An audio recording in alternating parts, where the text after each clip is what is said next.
Yo, what's good, people? It's man like Jamo. Now, you know, say it's summer because you see man outside, and we're here with an electric scooter micro mobility thing from the guys at Acer, which is kind of mad because Acer usually just do laptops and desktops and them kind of PC peripherals there. But as I said, we're stepping out into the micro mobility thing with Acer.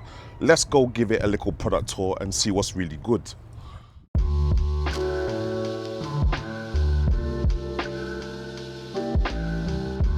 Now, first, we've got to start off with the specs. The version I got here has got a 36 volt, 250 watt hub motor, up to 18 miles of range, and it's got electronic front brake and a rear disc brake.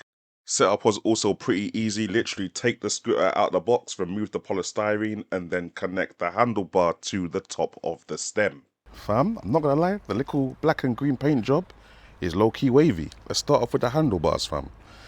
Looks like a good material, like a little rubber material, nice and grippy. Yeah, mad grippy. You got a little bell here. Okay, now I didn't realize this before, but you've actually got indicators on this thing. All right, there you go. You can kind of see the thing is flashing there, isn't it?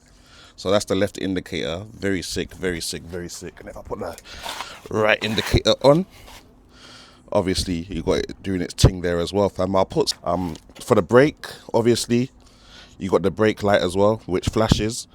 These are kind of things I didn't show you as well. So yeah, no man, I do like how they got the lighting thing going on here. Oh, and we got a light on the front, fam. We got a light on the front here. See it? Little light there on the front. Yeah. We love to see it, fam. So it's not like you can't get seen in the dark on this thing. They've definitely lit this thing up, fam. Right, we're back now. This is the little heads up display. You hold it like long kind of thing to just make it turn on. You double tap it to go to speed level 1, double tap it again for speed level 2, and double tap it again for speed level 3. I think you can triple tap it to switch from miles per hour to kilometers per hour. And obviously you got your little battery thing right here. I'm going to try and show it to you in a different light because right now with the sun and the shutter speed, it's all moving quite mad, but I can see it clearly. It's just the camera can't. Obviously you got your throttle here as well. Boom, boom, boom. That's pretty much it for the handlebar. I'm moving down here. You got your little latch to unrelease the tall handlebar kind of thing and fold down the scooter. And then you got your front wheels there. I like the little trim, little green trim around it, little Acer trim. You get it? And you also got like a little disc brake on the back of the bike there as well, with a little red reflector on the back, which I think actually doubles as a light. This looks like the catch for the thing when you fold it down. So yeah, nah, quite decent. It's quite a decent little looking scooter still. Let's get this thing folded up and actually out for a little test drive kind of thing, innit? Now, whilst man's hitting you guys with a B-roll, I might as well give you guys the lowdown of what this thing is actually like to ride. Starting off with number one, literally getting on the scooter itself. Some scooters feel really high off the ground, and if you're a beginner, that might feel a little bit intimidating because you feel like you can fall off, and you feel like if you fall off, you're going to fall very far kind of thing.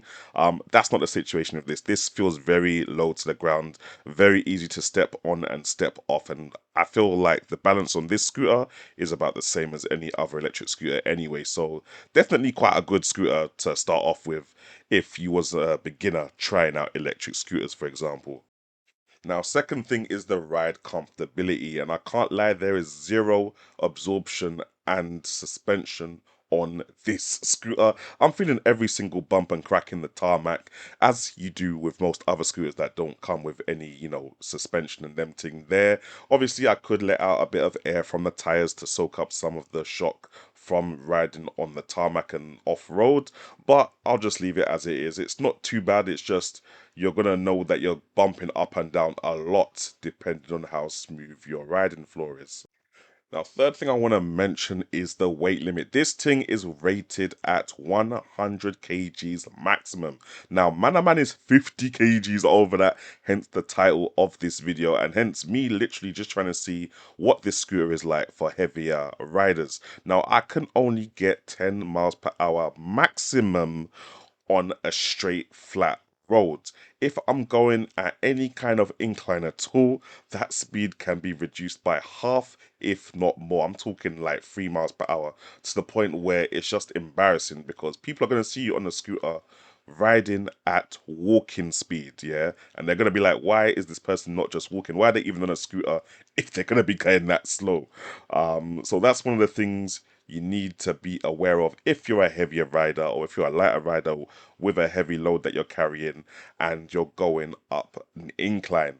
Apart from that, yeah, if you're flat, then it's pretty much all cool. You're good to go. You'll get a couple of miles on it. I wouldn't say you would get any more than 6 miles. I felt like this battery was running out at the 6 miles mark. I never managed to run it flat, but yeah, at the 6 miles mark, I started to run out of steam on this thing. And the battery level indicator showed me that it was going quite low. So that's definitely something to be aware of.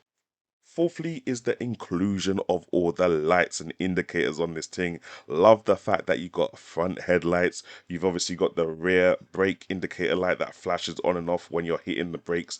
And you've got left and right indicators, which again, obviously this is not a road legal device, but if the law does change, this will be a brilliant device to use on the road because it shows users and pedestrians around you what you're about to do. Like if you're about to turn left, if you're about to turn right, you can indicate without having to take your hands off the scooter and lose control.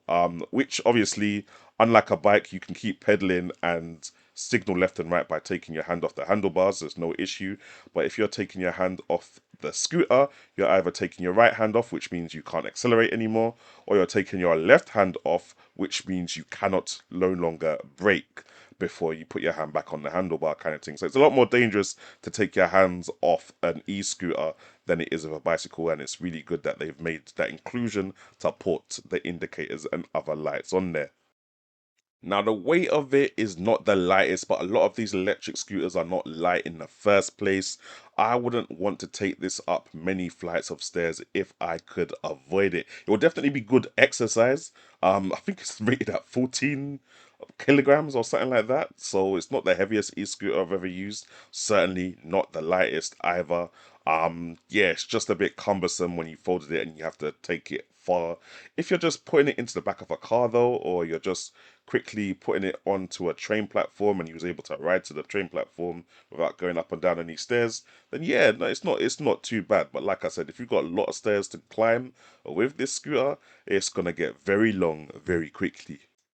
I'm gonna have to say in conclusion, I actually really do like this scooter. I love the fact that you've got all the lights and indicators on there, making sure that you're very well seen in all kinds of daylight. If it's bright, if it's dark at night, you got all the lights on there to make sure other road users and pedestrians know exactly where you are and what you're trying to do. My only caveat is obviously the weight limit. Obviously, man is too overweight for this thing.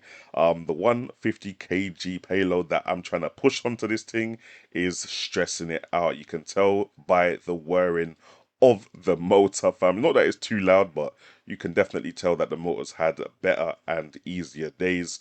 If you're below that payload, you're pretty much good to go up and down, down and up. But yeah, if you're a heavier payload like myself, you're gonna have to stick to flats or straights or anything that doesn't basically have an incline kind of thing.